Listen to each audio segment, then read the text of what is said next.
Thanks everyone for joining for this webinar today to go over throughout how to strengthen your business with the Cyber Essentials. So today you're joined by myself, Liam, technical lead in Jigsaw 24. And we're also joined today by our Cyber Essentials partner, CyberSmart, who essentially can help deliver Cyber Essentials and Cyber Essentials Plus for our customers today.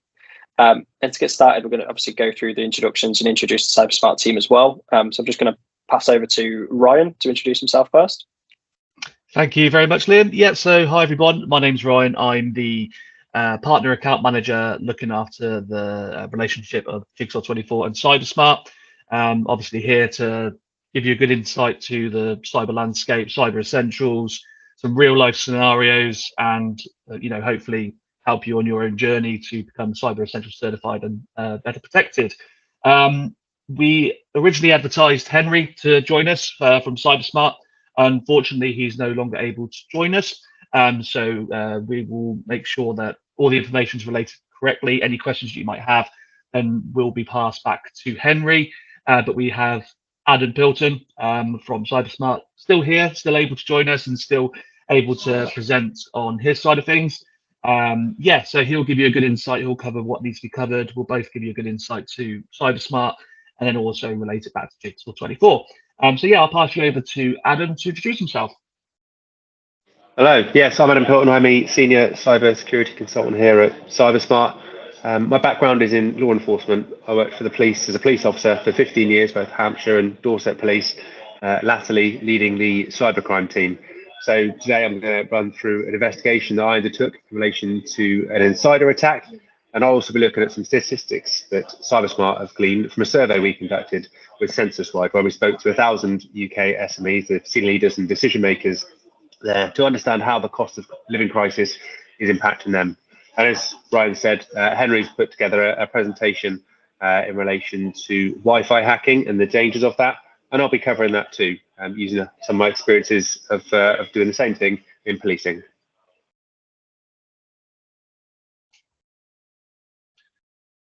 Brilliant. Thanks, Adam. And like I said, this is going to be the start of the presentation now. So over to Adam to cover off the slides he needs to do. And yeah, we'll make sure the information's related back to the rest of the team. Perfect. Thank you. Okay, so first up then, what is Cyber Essentials? I'm sure we've all heard of it, but we've probably got varying degrees of knowledge as to what it is. So it's a government-backed scheme that came in 2014. Now, essentially, Cyber Essentials is there to give you a solid foundation, as described in this presentation. And what that means is it means that it's getting the basics in place. It doesn't mean you're 100% secure if you've got this. Nothing and no one can ever guarantee you of that. But what it means is you've got the basics in place. Now, the basics for Cyber Essentials are firewalls, secure configuration, user access control, malware protection, and patch management. Now, the government have done some studies, and they found that by having the basics, these 5 things in place across your network, prevents up to 80% of attacks. And in my experience in policing, I believe that to be the case, because cyber criminals tend to take the low-hanging fruit. There's no difference between cybercrime and real-world physical crime. For example, a burglary. If a house has an open door or an insecure, weak-looking door, then that house will probably be targeted. If you've got a secure building, locked windows, locked doors, lights on at night, then the burglar's probably going to go to the next house. It's no different with cybersecurity. And going back to the slide here, that says the minimum businesses should be doing to protect themselves and others, and that really is the case.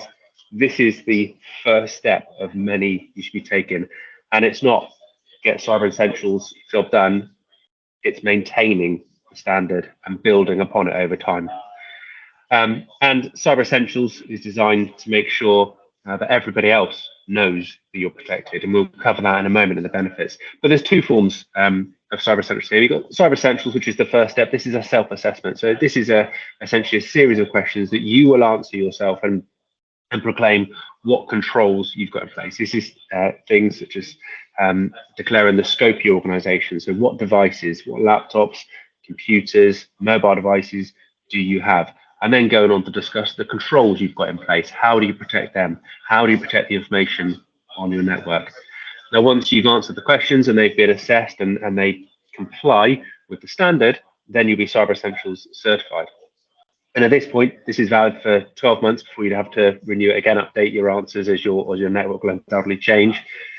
But you also have the option then of looking at Cyber Essentials Plus. Now, Cyber Essentials Plus is essentially a validation of the answers that you've given. That is when an auditor would come and look to make sure you have those things in place. So do you have multi-factor authentication in place as you've described? Do you have anti-malware that will protect you as described? So Cyber Essentials Plus is the next step. And as I say, it really is a validation of the answers that have been provided in Cyber Essentials. Jump to the next slide, please, Ryan. Perfect, thank you. And looking at the benefits of having Cyber Essentials, so you give yourself confidence. You know that you have the basics in place. You have the foundations of strong cybersecurity in place, but also this gives confidence to your customers, to your clients, to your partners. They know that you have that in place. They know that their information is secure, that you're doing what you can to protect them. But also, when we think about the supply chain, and we've seen on the news recently lots of supply chain attacks, we know this is a growing threat. It's all well and good having your estate well protected, but if one of your suppliers doesn't and they've got the keys to your estate, then there is your vulnerability. And the government recently put out a procurement policy update in which they've said that all organisations in scope, so governments, companies at the moment that work with the government, so the likes of NHS, government bodies, must ensure they have effective and proportionate cybersecurity controls applied to contracts. Now, what this is saying is that everybody that's working with government bodies in their contracts, it should stipulate that they either have Cyber Essentials or an equivalent to Cyber Essentials to show that they've got those strong controls in place. Now, Ryan, I know you have strong opinions on the benefits of Cyber Essentials, so I'll open the floor to you here to come in and give your thoughts on the benefits of it. Yeah, so as you can see, there's a few listed. There's around 10 different key points that we've identified. Obviously, they're all important. From a sales perspective, when you talk about Cyber Essentials Plus, it's not just a case that we go in and say buy it. It's a case that you need to understand why you need to have it, why it's going to benefit you as an organization, how it affects your insurance claims. So yeah, there's quite a few on there. I think you highlighted some of the top key ones there, Adam. But reputational value is a very strong one. If you're working with your own customers, your own clients, and you are prone to a breach, or you're not having got the right tools in place, then obviously it's going to make that a lot more difficult for those clients wanting to work with you. So having that baseline of Cyber Essentials in place is just going to give a bit more reassurance to your customer base and those working around you that you are doing all you can to help prevent any sort of cyber attack with the great tools in place. Like I said, all very important, key ones identified here. But yeah, like I said, I'd say reputational value is always going to be one of the key ones that I'd focus on when I speak to customers and clients. Yeah. I agree. Thank you, Ryan. Right, let's move on to the next slide then. And so we're going to look at a Wi-Fi hack and what that can look like. And the way we've decided to present this today is to try and bring it into a real life scenario. So it's all well and good talking about a Wi-Fi hack and it's almost something like you'd see in the movies. However, that isn't always the case. It is something that can happen to any one of our organizations, and it's something that we need to be aware of. And it all starts with potentially the information or the way that we act. So next slide, please, Ryan. So Andy Leak is a fictional character who's going to be showing us what not to do today. So this is Andy Leak's LinkedIn post. He's just got back from an amazing week away, and he's come back with some great news. He's finally going to be going for Cyber Essentials. The first job, though, he's commented here, is those Windows 7 machines. So Andy has legitimately made this post. He's looking forward, clearly, to getting Cyber Essentials Plus. But the final sentence, Windows 7 machines, for those of you that aren't aware, Windows 7 is a vulnerable machine, is end of life, it's no longer supported. And any cyber criminal would know that. And at this point, they'd be rubbing their hands together. Andy indicated that he needs to update or get rid of those Windows 7 machines in this post. So all of a sudden, cyber criminals are interested. We see posts like this, we see people talking like this innocently, frequently, online and even in person. And it's really important that the information that we give away or the information that we pass online isn't going to cause our companies or ourselves any damage. Next slide, please, Ryan. So if this post was seen by a cyber criminal, what would they do with it? Well, first of all, they'd open source research. In this case, they start on LinkedIn, so they delve further into LinkedIn. And you can see here, they can go into Andy Leake's profile and they can see he's the IT manager. And from this, you'd be able to dig deeper. You'd be able to look at what company he works at. You'd be able to then go on the company's website, find out where that company's based. But if we think about our own profiles, one profile will generally lead to another. So this is LinkedIn, but it would go across to Facebook, Twitter, any other social media profile. There'll be a lot of information about ourselves across the internet, and the same for our companies. And all the comments, all the posts that Andy Leake has made on LinkedIn and any other social media platform, an attacker will go through all of those to look at various pieces of information. Now, this could be information such as him posting a picture of himself in his office or outside the office, showing the entry type or the types of devices he's got, or even showing the registration plate of his car so we can see when he's coming and going to his office. All that sort of information can and will be used against you potentially if a cyber criminal is digging into your profiles. So again, just a reminder to be careful and cautious what you post. Next slide, please, Ryan.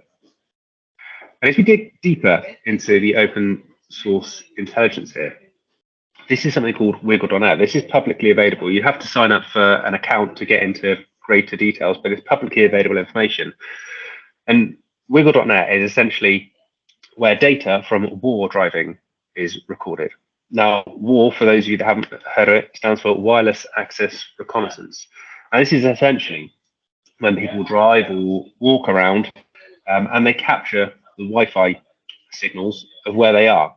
So if you think right now, if you were to look at your mobile phone because you wanted to connect to your Wi-Fi, you will generally see a list of Wi-Fi networks that are available to you, whether that be people's home addresses, say BT, whatever, or whether it be public Wi-Fi, McDonald's, Costa Coffee, whatever it may be. Now, all of these will be visible to a war driver, but at the same time as seeing them, they will have a device that captures their location on a map. So they'll be able to say, when I was stood at this location, I could see X, Y, and Z Wi-Fi access points. And this is what this map is showing us. People across the world, you can see it goes into Europe, have done this and collated all this information on wiggle.net. And this heat map shows, as you probably would expect, that a lot of people, the greatest amount of people, have done it in larger cities such as London. And out of interest, you can see lots of lines in the sea. And when I first looked at this map, I did wonder, why is the Wi-Fi in the middle of the sea? And you'll notice there's lines, and particularly if you look at the Folkestone to Calais or Dover to Calais route there, it's because of the boats, the ships that go across and carry people. So people have picked up Wi-Fi from the boat, but it's showing them as in the sea. If you go to the next slide, Ryan, this just zooms in to this map. And I've chosen to go to Basingstoke here because it seems that most people in this world have a connection somehow to Basingstoke. So I've gone to Basingview in Basingstoke, and this essentially is an industrial estate. There's lots of offices here. And the reason I've gone here, because I wanted to show you the Wi-Fi that is available there. Now, if you look, you can see there's guest Wi-Fi, training room Wi-Fi, display screen. When people name their Wi-Fi, they often give it a name that gives you further information as well. So in the case of Andy Leake, once we've identified where he works, and we've gone onto the business website and identified where exactly the offices are, we can then go to that location and we can sit up and watch, record the Wi-Fi signals to identify the different types of Wi-Fi they've got. Now, when I spoke to Henry about this and asked him how he's done it in the past, when he was ethical hacking, he would say typically go to a location that he was targeting early in the morning, and he set up a position where he could hear the Wi-Fi from outside the building, and he'd wait for people to start coming into work in the morning, which would increase the likelihood of him picking up the moment they joined their Wi-Fi. Now, this is the critical point in Wi-Fi packet capturing, and I'll pick that up in just one moment. But I can also say that whilst I was in the police, this is something that the police do as well. When we're trying to identify where criminals are or even have been, when we did war driving in order to identify routes they may have taken or locations they've been, is something that is now not purely something that cyber criminals do. People do it for hobbies, legitimate hobbies, but it's a great source of information. The Google cars that we see going by, taking images of the streets, they are also war driving at exactly the same time. It's a valuable source of information nowadays.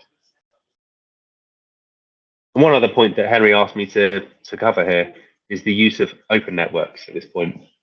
So when Henry was out ethical hacking, he'd often identify open networks. So this is the networks that when you look at them on your phone, you wouldn't see a password next to it. You could just jump straight on and use their internet. And he was saying this was a real area of weakness, because unless there was strong segregation between the open network and the actual company network, then he'd be able to quite easily break the barrier and then get into the private network. And again, if we think of that like a house, if we have a secure front door, but we give our neighbor a key to the back door, and then once they're in, they leave the door open, or internal doors aren't locked, and that gives them access elsewhere. So there's no point in having a secure door one area, but then leaving holes elsewhere. Next slide, please, Ryan. Perfect. Right, so these were the slides that I was talking about. So this image is taken from a tool used called Airmon, NG, and this is what Henry has used to perform Wi-Fi hacking. Now this slide shows the output from running the tool after monitoring traffic and intercepting and capturing those packets. Now, as I mentioned earlier, most importantly, this can capture the authentication requests, which in essence is a four-way handshake. So it's when we're making that connection with the Wi-Fi, it's proving who we are. So if we're thinking of entering a club, for example, and we have to show our ID, it's the bouncer saying to you, who are you? You showing your ID, the bouncer saying, I'll check the list, and then letting you in. At that moment, when we authenticate with the Wi-Fi and we're exchanging the password and our credentials, that is what Henry, or Wi-Fi packet capturing, is obtaining. Now, once that information has been intercepted, this is then saved a file for later, which we'll come on to in a moment. But one other thing I wanted to point out is there doesn't always have to be a person stood there with this equipment waiting for you in the morning. You can just leave a Raspberry Pi, which is essentially a small computer. You can leave a Raspberry Pi nearby the area that you're looking at. And then you can remotely access that and retrieve the data. And the cost of this isn't significant. The cost of this is minimal. You're looking at potentially £50 for the equipment needed to capture this data. And as you see on the screen here, two of the areas, the BSS ID and the ESS ID, have been blocked out. And this is purely so we don't reveal where Henry performed this scan. But the ESID is essentially going to be the names that we'd recognize. So that is going to be like your BT Wi-Fi, your McDonald's Wi-Fi. Next slide, please, Ryan. Perfect, thank you. Okay, so we've gone to the area interested, the scene, so to speak. We've captured those packets in relation to the Wi-Fi packet capture. And now we want to crack the password. So the tool you can see now on the screen is AirCrack NG, and this is used to crack those passwords. Now, on this slide, you'll be able to see at the top there, the computer's tried 100,000 words, passwords, against this target in 7 seconds. Now, this is exactly why we use this tool, because we couldn't do this ourselves manually. In 7 seconds, we've tried 100,000 words. Now, in this scenario, as you'll see from the screen there, it says key not found. That's because Henry knew the password for the Wi-Fi, but he wanted to prove the point that we could do 100,000 words in 7 seconds. But if we know what potential password we're looking for, obviously we can input that. If we don't, and we've got variations through the work we've conducted on open source, then we can put variations of that password in there. And one thing Henry did ask me to raise here was default passwords and how they can be such a significant risk. So quite often default passwords are leaked from password dumps from the dark web. And once they're on there, they can be put into tools such as this in order to crack passwords a lot more quickly. And one thing we have seen is weak passwords. So quite frequently, and I'm sure everybody's seen this, but city names and years, as in the year, is put into passwords. So, for example, London 2020 would be the password for a corporate network. This is done because it's easy for everyone to remember and everyone to understand. However, because it's frequently done, it becomes an easy password to crack and one we need to be aware of. Next slide, please, Ryan.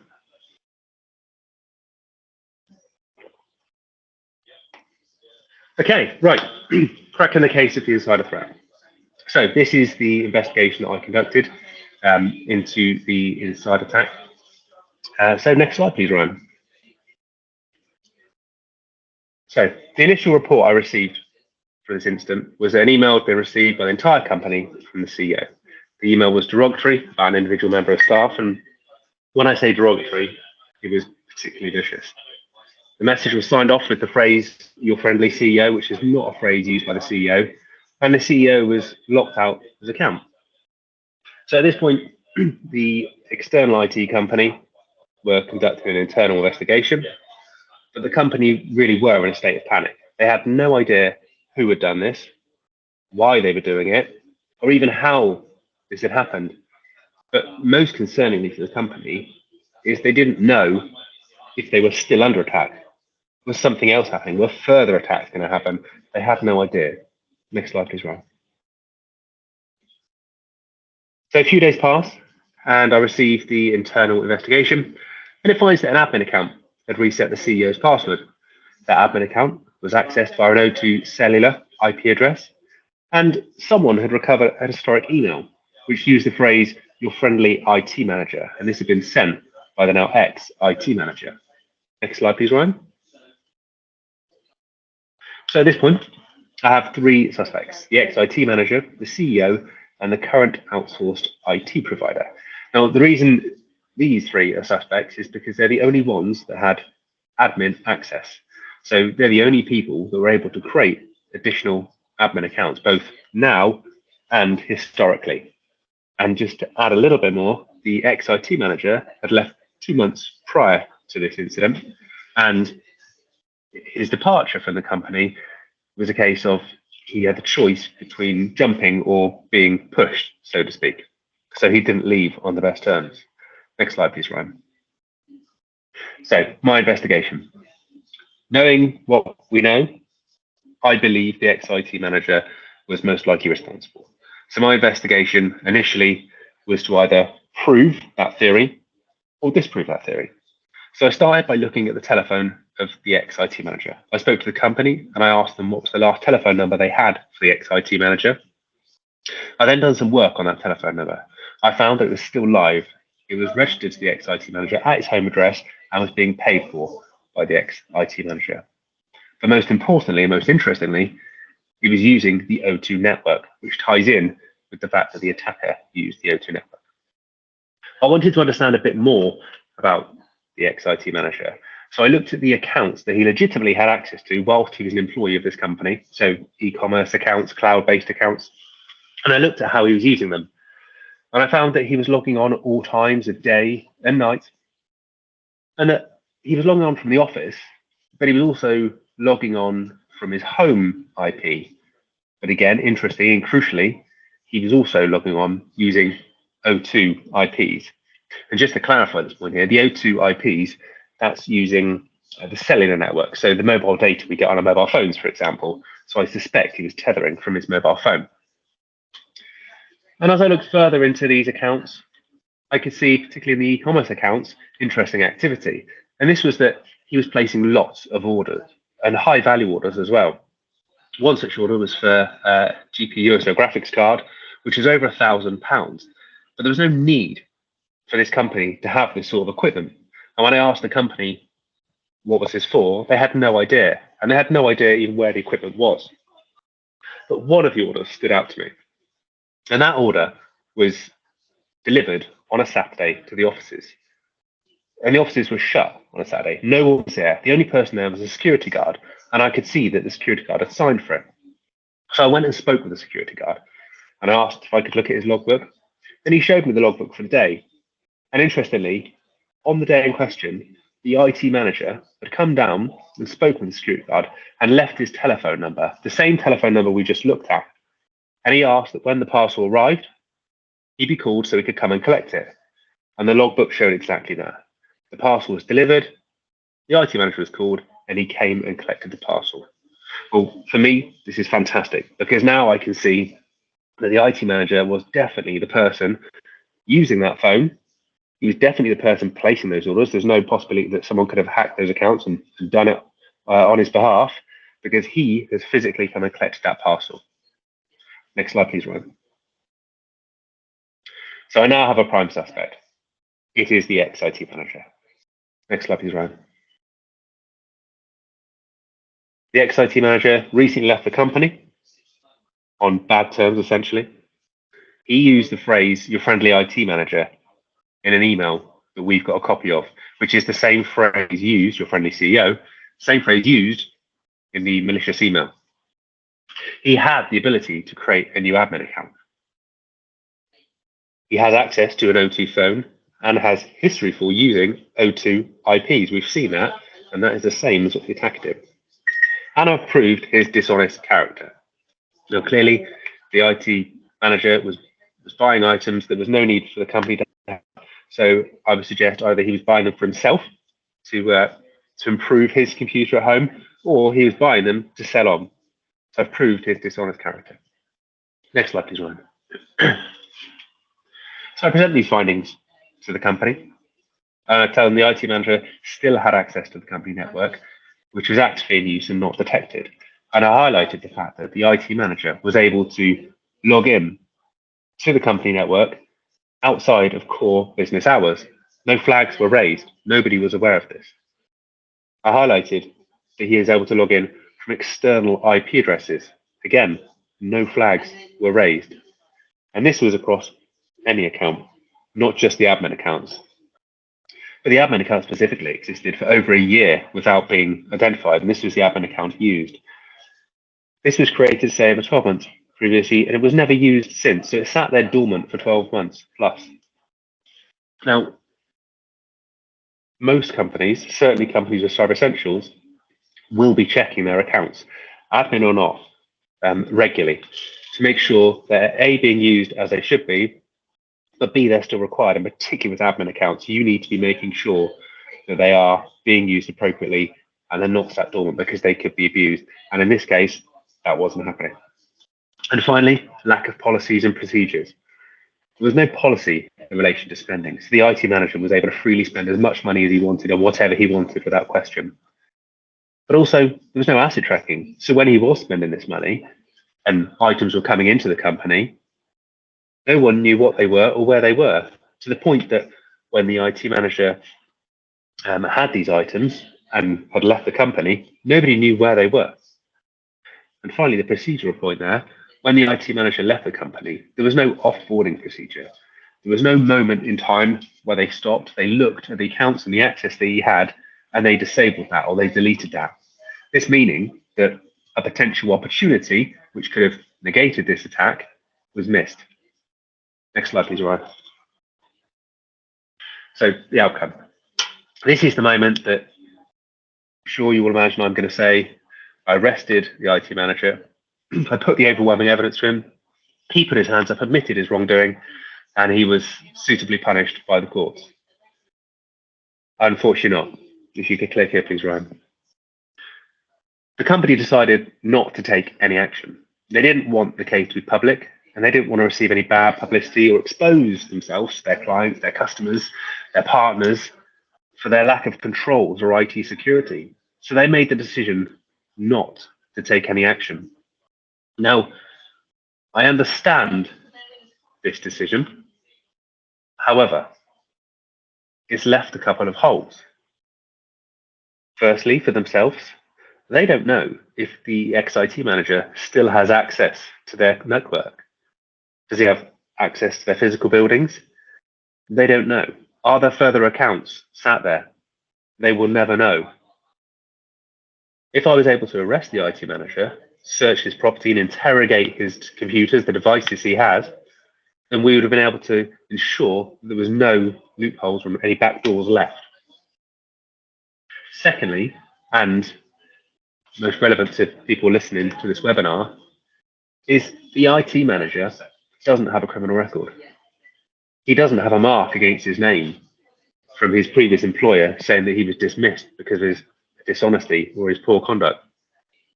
So he could be employed by any one of us today and we wouldn't know. And for me, I always like to understand the why.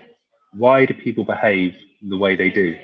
Why did this IT manager decide to send this email?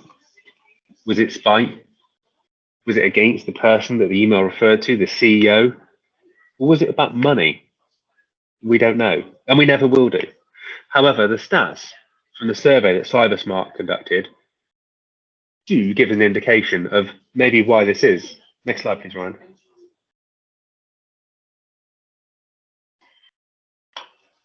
At the start of the webinar, I mentioned that CyberSmart conducted a survey with census-wide, and we spoke with 1,000 UK SMEs. We spoke with senior leaders, decision makers across the country, and we asked them how the cost of living crisis is impacting them. And nearly half of them told us they believe they're at greater risk of cyber attacks since the cost of living crisis. 40% of employee salaries have stayed the same or reduced, and over 1 in 5 small businesses are either worried about the survival of their business or expect to make a significant pivot to survive. Now, rather expectedly, this economic crisis is impacting businesses and it's impacting cybersecurity. Next slide, please, Ryan. We said to the business leaders, do you believe you're at a greater risk of malicious or negligent insider threats? And 73% of them said yes. So we dug a little bit deeper and we asked, do you believe employees will seek to harm your company's reputation? 17% said yes. 20% said they believed employees would steal sensitive data. And 22% believed employees would be more likely to make harmful mistakes, things like clicking on phishing links, which told us quite an interesting story. Clearly, there is a real lack of trust between senior leaders and staff on the ground. And for those of you that are familiar with Douglas McGregor's Theory X, Theory Y, you can see how this could become a self-fulfilling prophecy. Next slide, please, Ryan. So we decided to look a little closer at the business leaders themselves. And we asked them what they'd be willing to do to ensure the survival of their business. 7% said they'd engage in bribery. 10% said they'd engage in cyber criminal activity, such as hitting a rival with a cyber attack. And 15% said they'd commit fraud. Now, I just pause for a moment and think, these are all serious crimes. Crimes for which you could receive 10 years imprisonment. Perfect timing, Ryan. These people, they're not drug dealers, whereby part of the business is the risk of going to prison. These are leaders of UK SMEs running legitimate businesses. And when in a survey, not in this situation, but when in the survey, they're asked this question, at this point, they're saying they're potentially willing to commit these crimes. Now, clearly, they need a better strategy and they need help. Next slide, please, Ryan. So what strategies can they implement? Well, employee training and awareness. We saw earlier there was the fear, the worry about people clicking on phishing links. We can make sure that people recognize and understand what phishing is, what cyber attacks may look like. We can make sure that people recognize what an insider threat should look like and how to report it. Access controls and monitoring. We mentioned earlier on about the level of access people have got. So if you do have an admin account, that's absolutely fantastic. You can have that admin account, but we'll monitor that use. And if it's not being used or if it's being used inappropriately, then we'll take it away.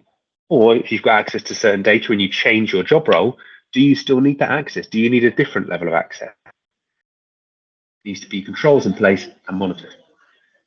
And implementing clear policies and procedures. We saw earlier the lack of implementation of policy around spending, around asset control, and how offboarding and even onboarding is crucial. Again, these are all controls which you'd expect to see in Cyber Essentials, the onboarding and offboarding procedure. And just by having these simple but basic controls in place and procedures in place, will mean that you have the control of knowing who's got what access to your business when they join the business, whilst they're in the life cycle of being in your business, but also, and probably most importantly, when they leave the business, closing down that control so that they can't come back in, access data, or even change or take data. Next slide, please, Ryan. So some final stats here, and this is where the opportunity comes in. 50% of SME leaders have increased investment in cybersecurity since the cost of living crisis. But really interestingly, 13% of companies have no policies at all, zero, nothing. And 76% of companies that recognize former employees as a threat have no clear offboarding policies or procedures. So they've identified the threat. They understand that former employees could be a real threat to them, but they haven't implemented any policies that will help to negate or reduce the risk of that threat. This is where the opportunity comes in. Clearly, we can see the money is there. They're willing to spend the money. However, they don't know how to spend it. There's lots of simple but effective things that we can do, which is covered in Cyber Essentials, that can help protect us, help ensure that we have the basics covered. Next slide, please, Ryan. And I will point out, so if you do have any questions, obviously you can ask at the end of the webinar today. But I will point out as well, the stats I've covered today are in more detail. There's further stats either via that QR code or on the CyberSmart website. There's a blog detailing that. Thank you very much, Ryan. I'll hand over to you. Brilliant. Thanks very much, Adam. I'd say very insightful. It's always good to get a real world kind of example of what's going on, how it affects people, and what can be done to hopefully prevent it. Obviously, prevention is the key word there. It's very difficult to stay on top of everything that happens in the world on a day-to-day basis. There's ever changing scenarios that can affect an organization. So it ties nicely into, why then would you want to go for CyberSmart? Why would you want to work with Jigsaw 24? Obviously, it's great questions. Obviously, I'll give you a bit more kind of insight to what CyberSmart have to offer when it comes to, utilizing us for the Cyber Essentials Plus, and then also as well, a key kind of agent that we can use to help stay on top of some of the key points that Adam identified in regards to staff awareness training, policy management, and just obviously monitoring devices to make sure that they stay compliant. So when we look at CyberSmart, we're obviously looking at the likes of no hidden charges. That's always key to identify when you're signing up to a new service. You want to make sure is what you're paying for is what you're getting. So with CyberSmart, we have unlimited retakes when it comes to the Cyber Essentials questionnaire. We have a very tidy dashboard where the questions are housed. And, the likes of Adam is one of our assessors and auditors. So, he's very familiar with the process and will be marking them.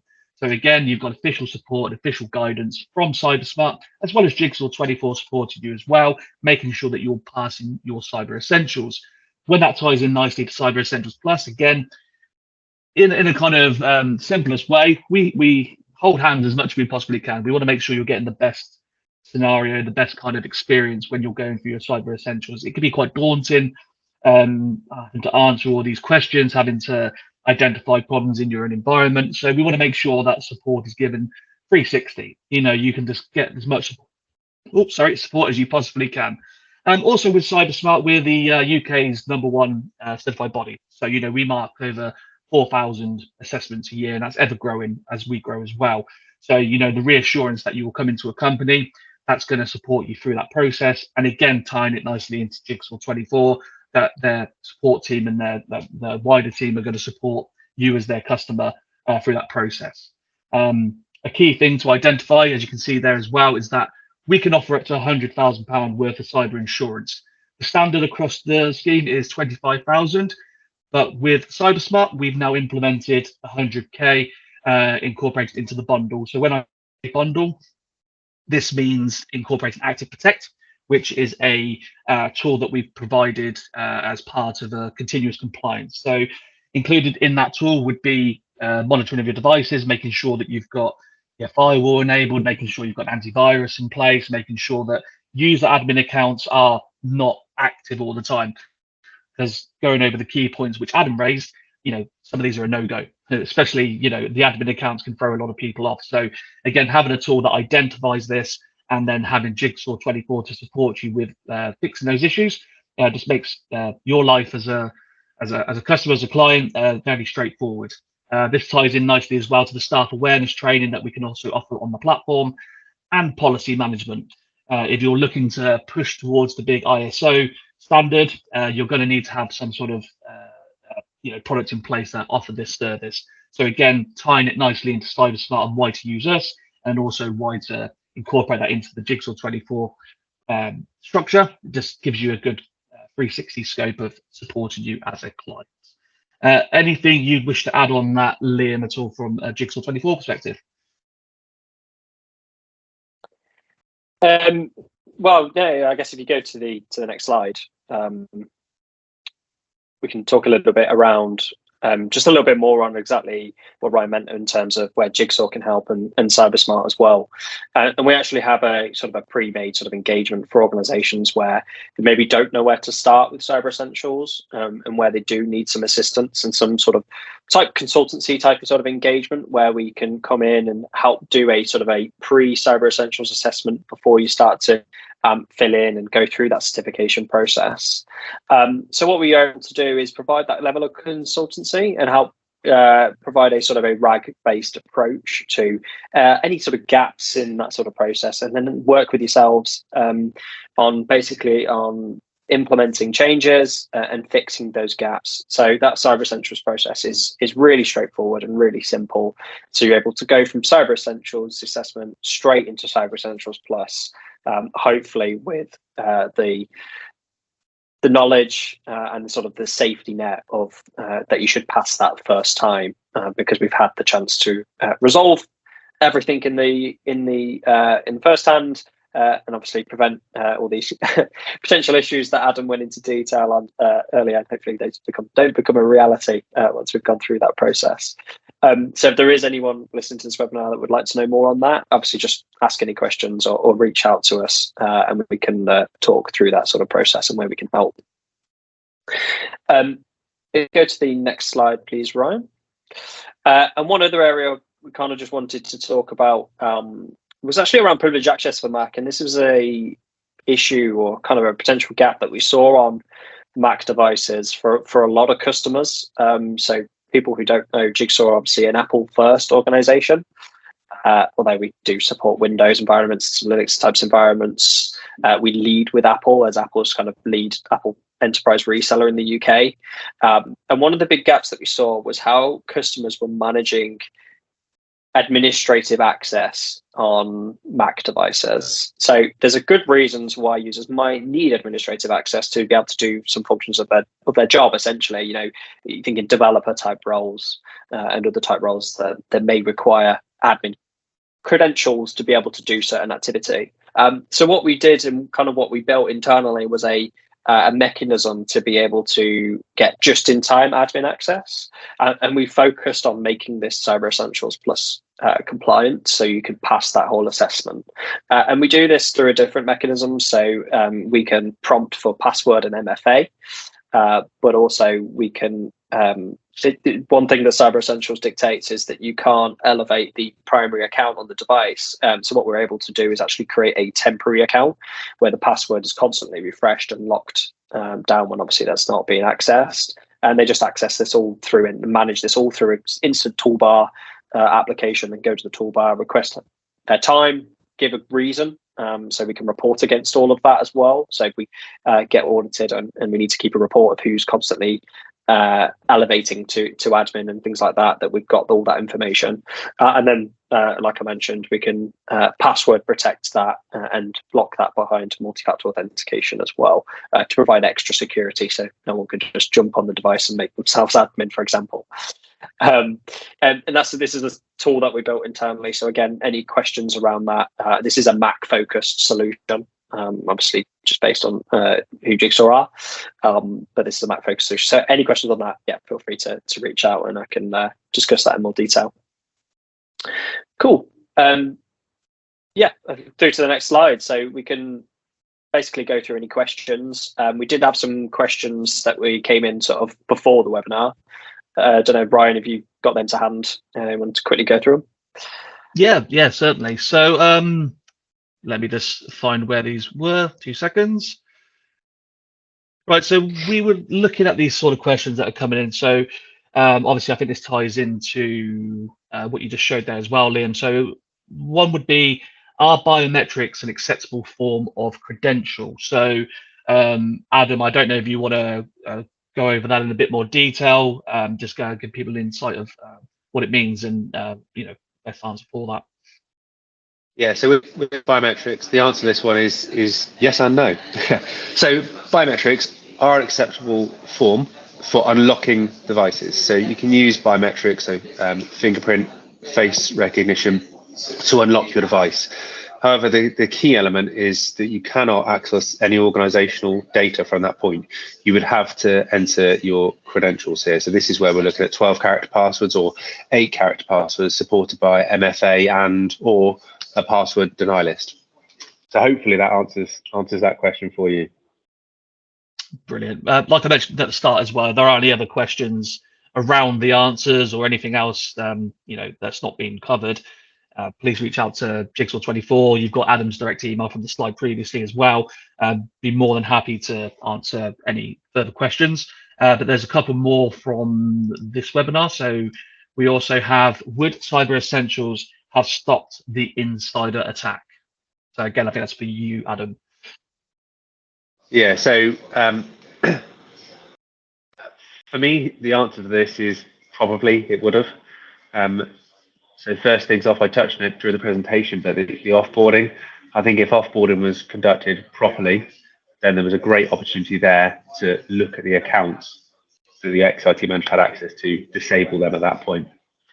But also, and this is a real big one, is if they were properly looking after the admin accounts, if they had a record of what admin accounts existed on their network, and if they were reviewing those admin accounts, they would have noticed that there'd been one account sat dormant for over 12 months, not used. Well, when they recognised that, they would have instantly got rid of it because there was no need for it. And that was key to this attack. So yeah, I believe if they had Cyber Essentials in place, they'd have had the basics in place, which would have had multiple layers of stopping or opportunities of stopping this attack. Brilliant. Thank you, Adam. And I think there's one more as well. So this is quite, a broad question. I like to say how long's a piece of string, but obviously, this is a good question to ask when people are looking to do their Cyber Essentials.